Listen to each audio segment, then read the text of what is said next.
So children, today I'll teach you chapter 8, cell structure and functions. Discovery of the cell. There was a famous scientist named Robert Hooke. While doing his studies, he observed a part of the bark of a tree called as cork. Under his light microscope, he noticed many honeycomb-like closed structures. As these were closed compartments, so he coined the term cell for each compartment. The cell.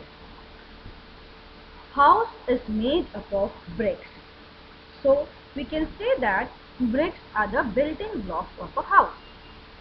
Similarly, if we consider our body as a house, we can say that our body is made up of small units called as cells. So, cells is the basic structural and functional unit of life. Here we have taken the levels of organization. If you see the first level, in the first level I have shown you cells. When cells combine together, they form tissue, which is shown in level 2. When different tissue combine together, it forms an organ. Like stomach is an organ, liver is an organ, pancreas is an organ, intestine is an organ. When these different organs, they work together and perform a specific function, that is called as an organ system. Like in this figure, in level 4, a digestive system is shown, which is formed of different organs of the digestive system. When different organ systems combine together, it forms an organism.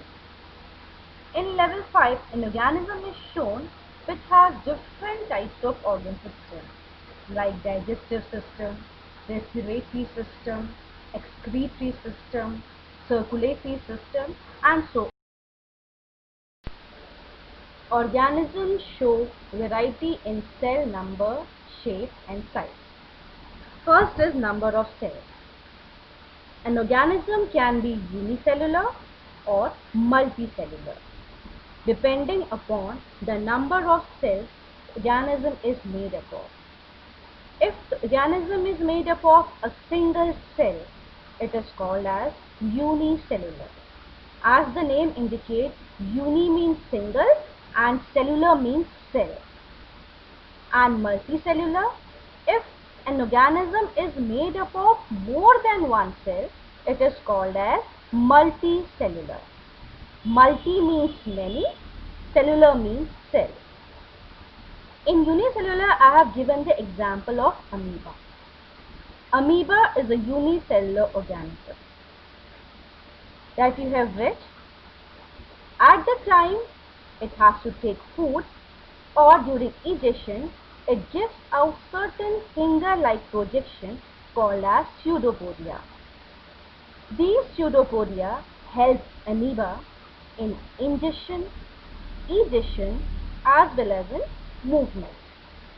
Another example of unicellular organism is paramecium. It is a slipper-shaped structure.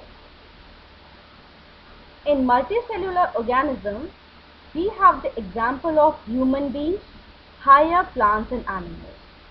These organisms that you can see very easily with your naked eye. They are called as multicellular. Shape of cells. Different cells have different shapes. Shape and function. They are directly related with each other. The first is irregular shape. As the name indicates, irregular. That is, no regularity in shape, no definite shape. An example is human WBC, that is white blood cell, which is a cell. Another example I have given here is amoeba. it is an organism. Here we have mentioned WBC as a cell, whereas amoeba as an organism. It is because, as you have read in chapter Nutrition in Animals, that amoeba is a single cell, but it can perform all those functions which are required for an organism to survive. Amoeba can perform ingestion, digestion, absorption, assimilation, as well as excretion.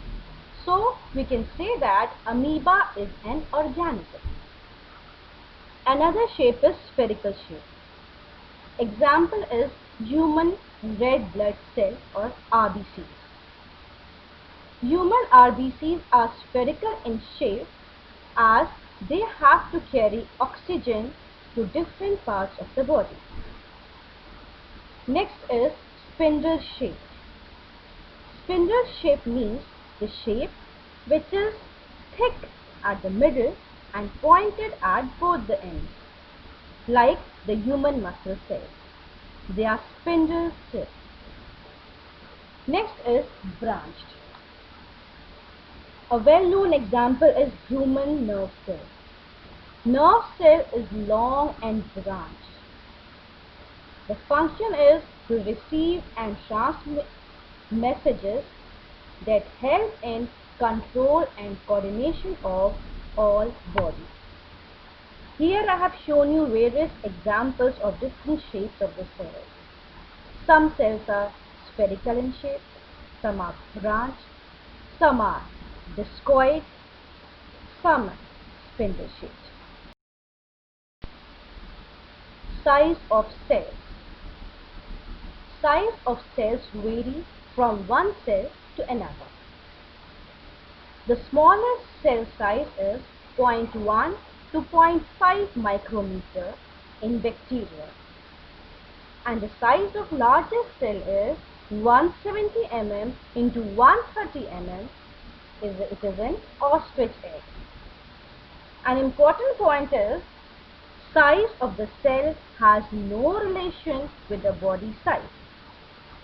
And second is size of the cell is related to its function. For example, the nerve cells of both elephants as well as a rat, they are long and branched. Why? Because they have to perform the same function, that is transfer of messages.